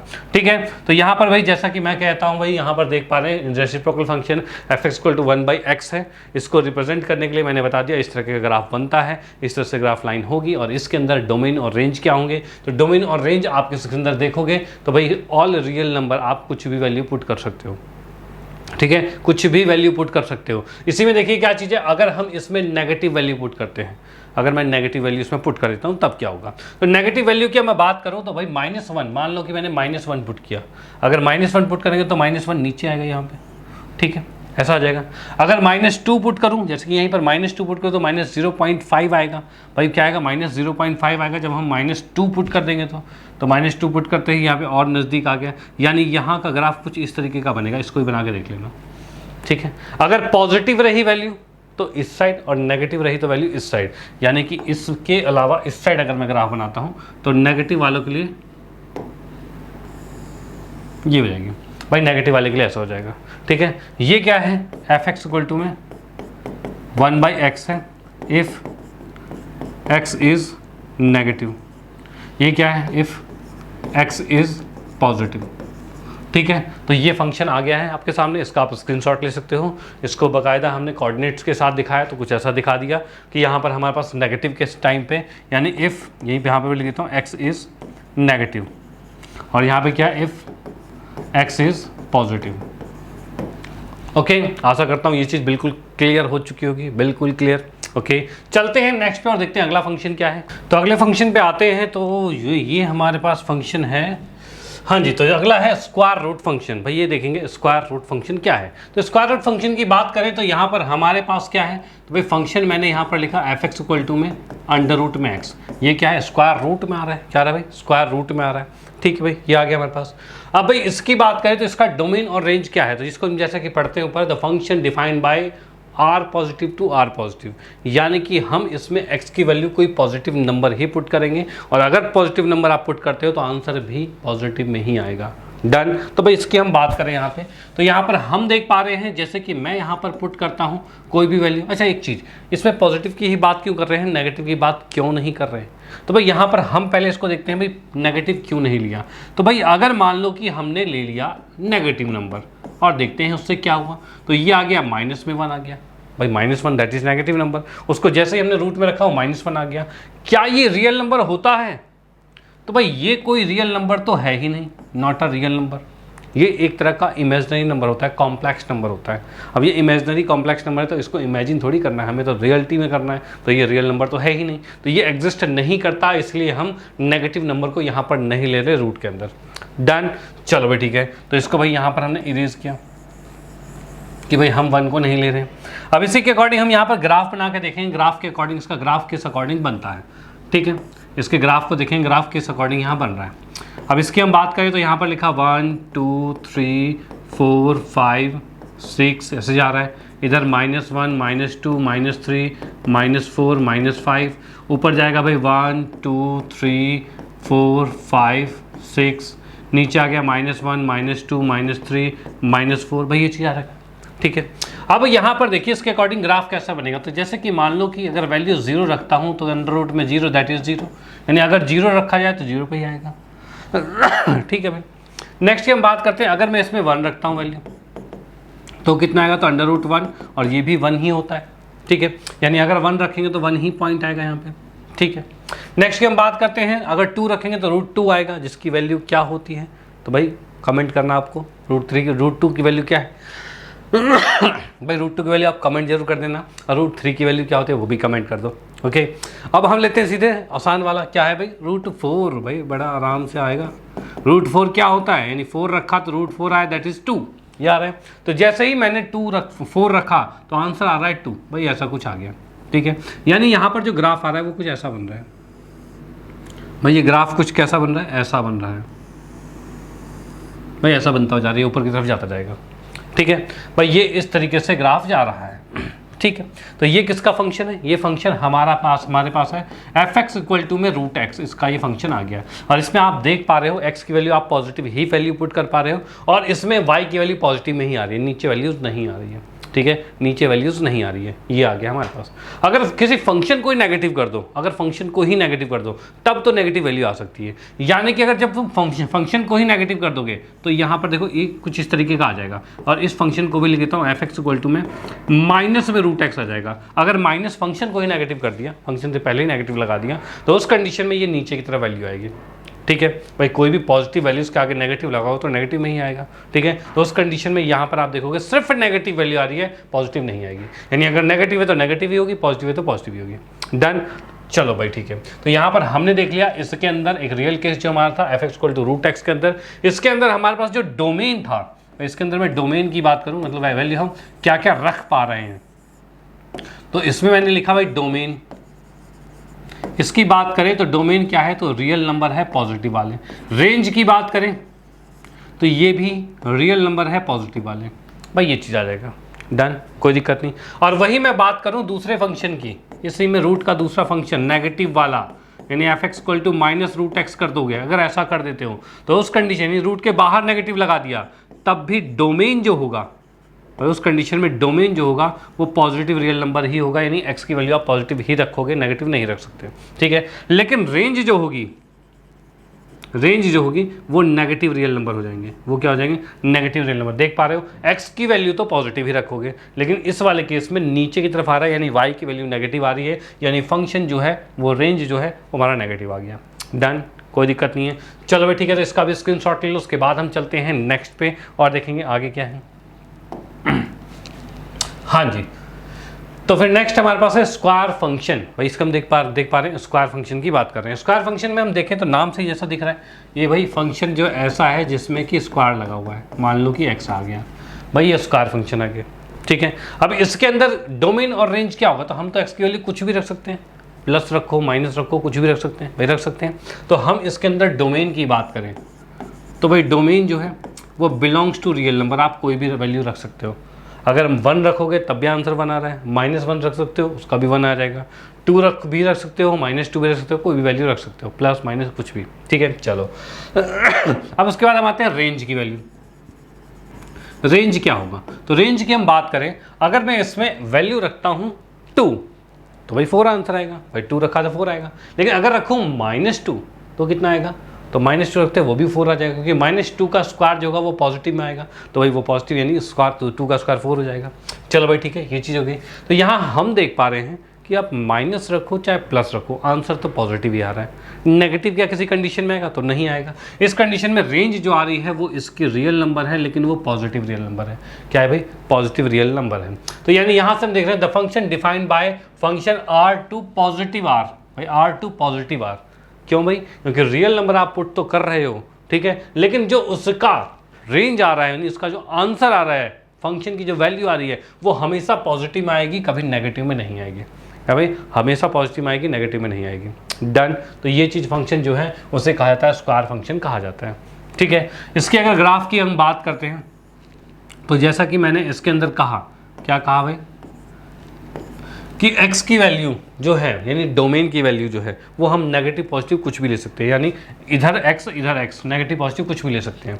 लेकिन y जो आएगा यानी रेंज जो इसका जो आंसर आएगा, फंक्शन की जो वैल्यू आएगी वो हमेशा पॉजिटिव में आएगी, यानी इसका ग्राफ कुछ इस तरीके का बन जाएगा, भाई इस तरीके का बन जाएगा ग्राफ, ठीक है। ये ग्राफ किसका है, तो ये है f(x) में x² का, ठीक है। डन। अब इसी की मैं बताऊं कि अगर आपके पास एक फंक्शन आ जाए f(x) में -x², यानी इसी को नेगेटिव कर दे तो क्या होगा, ठीक है। तो नेगेटिव करते ही पूरी कहानी बदल जाएगी। कहानी कैसे बदल जाएगी, यहां पर ये हमेशा पॉजिटिव आ रहा था, यानी इसके अंदर रेंज जो थी ये थी भाई पॉजिटिव रियल नंबर, लेकिन इस वाले के अंदर रेंज जो आ जाएगी वो आ जाएगी क्या, negative real number, negative real number आ जाएगी, ठीक है। और वो कैसे, क्योंकि यहां पर x² तो हमेशा पॉजिटिव रहेगा, और किसी भी पॉजिटिव संख्या के नंबर्स के सामने, संख्या के सामने नेगेटिव साइन लगा दे तो वो तो नेगेटिव हो जाता है। तो उस कंडीशन में ग्राफ आपका कैसा प्लॉट हो जाएगा, तो ये कुछ ऐसा प्लॉट हो जाएगा। तो ये इसका ग्राफ है, ठीक है, f(x) -x² का। डन। डोमेन दोनों में ही, भाई डोमेन की बात करें तो डोमेन तो दोनों में ही रियल नंबर होगी, भाई आप वैल्यू तो कुछ भी रख सकते हो, ठीक है। डोमेन दोनों में ही रियल नंबर है, लेकिन रेंज की बात करें तो इसमें सिर्फ पॉजिटिव रियल नंबर है, इसमें सिर्फ नेगेटिव रियल नंबर है। डन, कोई दिक्कत नहीं। अगर फंक्शन में छेड़छाड़ किया जाए, नहीं माइनस उसके आगे लगा दिया जाए, तब ऐसा हो सकता है, अदरवाइज यही स्टेटमेंट बिल्कुल सही चलेगी, ठीक है। तो आप इसका स्क्रीनशॉट ले सकते हो। फंक्शन स्क्वायर रूट वाला भी, स्क्वायर फंक्शन भी समझ चुके होंगे। चलते हैं नेक्स्ट पे और देखते हैं अगला फंक्शन क्या कहता है। ओके चल, हाँ जी। तो नेक्स्ट हमारे पास है क्यूब फंक्शन। तो क्यूब फंक्शन की बात करें तो function defined by real number two real number, भाई इसमें भी है रियल से रियल में ही जा रहा है, और जिसमें बताया गया है such that function is x³, यानी कि अब हमारे पास फंक्शन जो आ रहा है ये कितना है भाई, x³ आ रहा है, ठीक है भाई, x³ आ रहा है। ओके चलो ठीक है। अब भाई फंक्शन जो है x³ आ रहा है, तो इसके अकॉर्डिंग हम ग्राफ किस तरह से प्लॉट कर पाएंगे। डोमेन रेंज क्या है, तो डोमेन की बात की जाए तो डोमेन की बात की जाए तो ऑल रियल नंबर, कोई भी रियल नंबर्स में रख सकते हो, कोई भेदभाव नहीं रखता, ये किसी तरह का कोई भेदभाव नहीं, सबको अपने अपने अंदर रख लेता है, ठीक है। कि आप जो मर्जी वैल्यू रखना चाहो रख दो। रेंज की बात की जाए तो रेंज में भी हम देखेंगे तो इसमें पॉजिटिव रियल नंबर, कुछ सर पॉजिटिव कह रहा हूँ, सिर्फ रियल नंबर, यानी positive negative root minus point बटे जो भी लिखना है सब रख दो, कोई सा भी नंबर आ सकता है, दैट इज रियल नंबर, ठीक है, ये आ रहा है। अब इसकी ग्राफ की बात की जाए तो ग्राफ किस अकॉर्डिंग बनता है, तो ग्राफ की अगर मैं बात करूँ यहाँ पर, तो यहाँ से हम बात करते हैं ग्राफ की। तो ग्राफ की अगर बात करें तो यहाँ पर जैसे ही आप x की वैल्यू पॉजिटिव में रखोगे तो ये ग्राफ कुछ ऊपर की तरफ जाएगा, लेकिन जैसे नेगेटिव की तरफ रखोगे ये ग्राफ नीचे की तरफ आ जाएगा, ठीक है। तो ये ग्राफ कुछ जाता है किसका, फंक्शन ये वाला आपका है f(x) में x³, भाई इसे कहते हैं क्यूबिकल फंक्शन। डन, स्क्रीनशॉट ले लो, ये भी यहाँ पर फिनिश होता है। चलते हैं नेक्स्ट पे और देखते हैं अगला वाला वो क्या कह रहा है। नेक्स्ट हमारे पास है क्यूब रूट फंक्शन। अब हम बात कर रहे हैं क्यूब रूट फंक्शन की। अब क्यूब रूट की बात करते हैं तो क्यूब रूट मतलब क्या हुआ, एफ एक्स इक्वल टू में एक्स की पावर 1/3 आ गया, इसे कहते हैं क्यूब रूट। ठीक है सॉरी, या फिर इसे ऐसे कह सकते हैं एक्स लिख के यहाँ छोटा सा 3 आ जाएगा, भाई ऐसा भी कह सकते हैं। भाई ये दोनों तरीके से आप डिनोट कर सकते हो। ओके चलो, इसमें भी हम देखते हैं भाई क्या क्या वैल्यूज हम इसमें रख सकते हैं, किस अकॉर्डिंग इसका ग्राफ बनेगा। तो ग्राफ की बात की करें यहाँ पे, तो यहाँ पर भाई मैं कह सकता हूँ इसके अंदर क्या कह सकता हूँ, फंक्शन की हम बात करें तो यहाँ पर मैंने लिख दिया एफ एक्स। अच्छा इसका ग्राफ पहले प्लॉट कर देते हैं, ग्राफ के अकॉर्डिंग देखते हैं।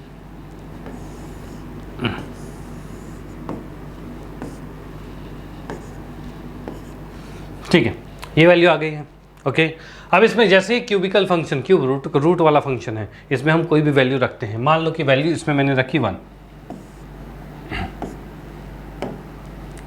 इसमें कोई भी 1 फंक्शन रखो, 1 रखोगे तो 1 का क्यूब रूट जो आएगा वो कितना आएगा, तो भाई 1 ही आएगा। ठीक है, अगर इसमें मैं रखता हूँ 9, तो 9 का क्यूब रूट क्या होगा, 9 का क्यूब 9 नहीं 8 रखते हैं, 8 का क्यूब रूट कन्फर्म बन जाएगा, 9 का नहीं बनता। 8 के क्यूब रूट की बात की जाए यानी ये कितना हो जाएगा, तो ये हो जाएगा भाई 2 की पावर 3 होता है 8, यही होता है। ऊपर 1/3 है, 3 से 3 कैंसिल यानी 2 आ रहा है, यानी सेकंड में हमारे पास 2 आ रहा है। 8 हमने रखा तो वो 2 आ रहा है। ऐसे ही आगे चलेंगे 27 रखोगे, यानी f की वैल्यू जैसे आप 27 रखोगे इसका क्यूब रूट क्या होता है 3 होता है, तो ये 3 आ जाएगा। ठीक है, यानी इस अकॉर्डिंग हम देख पा रहे हैं इसमें कि फंक्शन जो है वो भी कुछ ऐसा ही बनेगा, यानी जैसा कि आपने स्क्वायर रूट वाला देखा था ना, कुछ वैसा ही फंक्शन यहाँ पर बन रहा है। ठीक है, तो इसको देख लो। तो ये बात तो हो गई पॉजिटिव की। ठीक है, पॉजिटिव की बात होगी। अब देखते हैं नेगेटिव कंडीशन में क्या होगा। तो अगर मैं नेगेटिव की बात यहाँ पर करता हूँ, यानी कि मैंने -1 लिया, तो उस कंडीशन में क्या होगा, तो -1 का क्यूब रूट जो आ जाएगा ये भी -1 ही आ जाएगा। ठीक है, वैसे ही हम लेते हैं -8 की बात करें तो ये कितना हो जाएगा, तो -8 मतलब 2 की पावर क्या आ जाएगी 3 आ जाएगी, और पावर 1/3 है, ये कैंसिल होकर हमारे पास कितना आएगा, तो ये -2 आ रहा है। ठीक है, यानी इसके अंदर ग्राफ कुछ इस तरीके से चलेगा, ये आ जाएगा। ठीक है, तो यानी ये जो फंक्शन हमारे पास आ रहा है एफ एक्स इक्वल टू कितना आ रहा है, एक्स की पावर 1/3, ये क्यूब रूट का फंक्शन है जो कि आपके सामने प्रस्तुत हो चुका है। आप इसका स्क्रीनशॉट ले सकते हो कि क्यूब रूट ऐसा आता है। डन, कोई दिक्कत नहीं है। चलो भाई ठीक है, तो नेक्स्ट पे चलते हैं और नेक्स्ट की हम बात करते हैं अगला वाला कॉन्सेप्ट क्या है। तो कॉन्सेप्ट तो हमने यहाँ पर जो देखा है, तो भाई यहाँ पर हमने जो देखे हैं जितने भी हमारे कितने थे भाई 14 फंक्शन के बारे में थे, वो हमने यहाँ पर क्लियर कर लिया है। ये आपके CBSE बोर्ड में कहा जाए या आप JEE IIT किसी की भी प्रिपरेशन कर रहे हो, कोई भी कॉम्पिटिटिव एग्जाम की, वहाँ पर आपको इस फंक्शन के बारे में पूछा जाएगा। और ये फंक्शन आपने यहाँ पर अगर क्लास में कंप्लीट कर लिया है तो उसके बाद आपको कोई दिक्कत नहीं आने वाली, क्योंकि हर एक फंक्शन को हमने बेहतरीन तरीके से यहाँ पर क्लियर कर लिया है। अब इसी से रिलेटेड जब क्वेश्चन बनेंगे, अलग एडवांस क्वेश्चन बनेंगे, भाई कहीं भी कोई सा फंक्शन जब आपके सामने आ जाएगा, आपको एटलीस्ट पता होगा फंक्शन क्या है, फिर आप आगे की बात बड़े आराम से समझ पाओगे। अदरवाइज सीधे लगेगा पता नहीं कहाँ से क्या उठा के रख दिया, भाई लॉग क्या होता है, सिग्नम क्या होता है, मॉडुलस क्या होता है, भाई ये चीज़ें पता है ना, आपको पता है तो बस बहुत है। तो यही चीज़ होनी चाहिए कि आपको उसके बारे में नॉलेज है, तभी आप उससे रिलेटेड डिफरेंट टाइप के क्वेश्चंस कर पाओगे। डन, चलो भाई ठीक है। अब यहाँ पर कुछ फॉर्मूलेज हैं, की फॉर्मूलेज की बात करें, कुछ फॉर्मूलेज हैं। तो फॉर्मूलेज की जैसे हम बात करते हैं, तो जैसे हम देख पा रहे हैं कि R क्रॉस R का मतलब क्या होता है। तो R एक रियल नंबर है, दूसरा R रियल नंबर है, इनका कार्टेशियन प्रोडक्ट है। कार्टेशियन प्रोडक्ट जब भी होगा तो इसके ऑर्डर्ड पेयर बनते हैं। ऑर्डर्ड पेयर का मतलब ये है कि यहाँ पर XY नाम के मतलब 2 नंबर से होंगे, यानी 1 2 आएगा या 3 5 आएगा या 4 7 आएगा, इससे कुछ हो सकता है। अब जैसे आप इसमें कोई भी वैल्यूज़ रखते हो, कोई भी वैल्यू इसमें रखते हो, तो उस कंडीशन में क्या होगा, तो यहाँ पर ये ऑर्डर्ड पेयर की फॉर्म में आएगा, यानी पहला एक नंबर आएगा, दूसरा नंबर आएगा, इस अकॉर्डिंग होगा। ठीक है, तो पहले तो आप इसका स्क्रीनशॉट ले लो, फिर मैं इसको डिटेल में कंप्लीट कराता हूँ।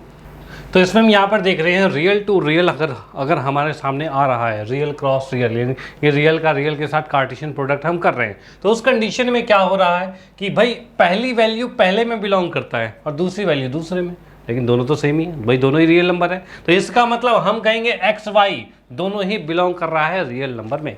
डन, चलो ठीक है। सेम चीज़ हम बात करते हैं सेकंड की। अगला क्या है, अगर यही रियल नंबर 3 टाइम मल्टीपल में आ जाए, भाई 3 टाइम मल्टीपल में आ जाए, तो इसके ऑर्डर्ड पेयर जो होंगे वो कैसे होंगे, तो वो यहाँ पर भाई पहले रियल से पहले में, दूसरे रियल से दूसरे में, तीसरे से तीसरे में, यानी वो ऑर्डर्ड पेयर 3 के बन जाएंगे। ऐसे ही ज़्यादा भी बन सकते हैं, कोई ऐसी बात नहीं कि लिमिटेशन है भाई, जितने कार्टेशियन एक्स्ट्रा प्रोडक्ट करोगे उतने ही आपके पेयर बनते जाएंगे। डन, चलो ठीक है। अब यहाँ पर क्या है, इसी में सेकंड की हम बात करते हैं। If A B is equal to X Y, अगर ए बी जो है ये ऑर्डर्ड पेयर है, तो ए बी ये जो है वो एक्स वाई के बराबर है, तो इसका मतलब होता है कि पहला एलिमेंट पहले के बराबर होगा और दूसरा एलिमेंट दूसरे के बराबर, यानी x इक्वल टू ए है और y इक्वल टू बी है, ये आ चुका है। डन, चलो ठीक है।